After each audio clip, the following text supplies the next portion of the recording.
Boss, can we get the latest team news ahead of the Scottish Communities League Cup tie at Motherwell on Tuesday night? Can we expect to see wholesale changes from the team at East End Park? No, I think I don't think there'll be wholesale changes. Probably not in the way that we changed the team against Berwick. But we've got to add a little bit of freshness. We've got to use the squad we've got and the ability within that. So we'll look at it today in training. But Mark Brown will play in goals, and that's obviously the one change that is definite in our mind. But we'll get through today's training, look at one or two knocks from the weekend, and then decide about the shape and who plays. What's the reason behind Mark's reintroduction? Is this kind of keeping him ticking over, is it? Yeah, I mean, we've got two very good goalkeepers, and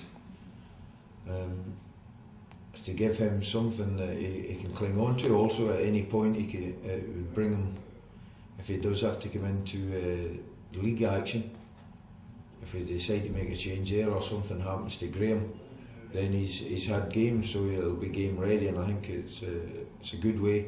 But also, he deserves to be in because of his attitude in training and his commitment to the squad and the team and his professionalism, and I think that's a big part of why we would do it, and we've got full confidence in what we're doing. We're fortunate that we have two keepers who can be a number one and is using the squad again.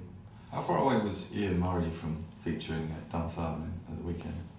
Well, right up until Saturday morning, he was. We hoped he was going to be involved, and really just a reaction to training on Friday overnight. I'm sure he could have started the game, but we were aware that we had to be aware that, you know, if it stiffened up in the first half, we might have to make an early substitution. And the game's Tuesday and Saturday this week. We erred on the side of caution and took him out completely.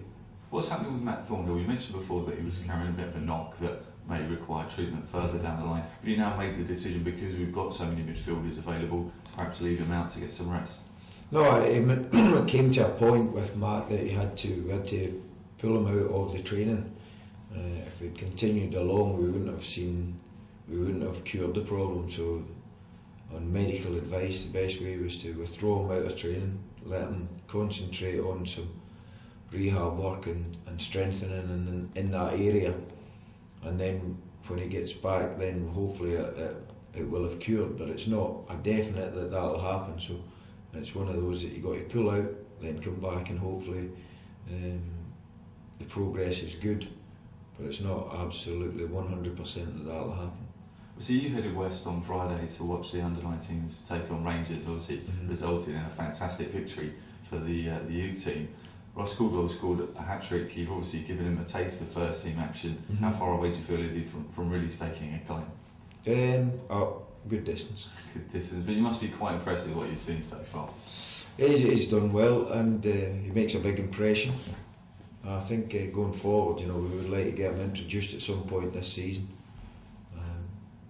But it was the quality of the football was the real pleasing thing, and the way that they psychologically, with going 2-1 down, were able to handle themselves and get back in the game, and the goals were good, and the penalties were definite penalties, and they came on the back of good movement and good forward runs by the two strikers.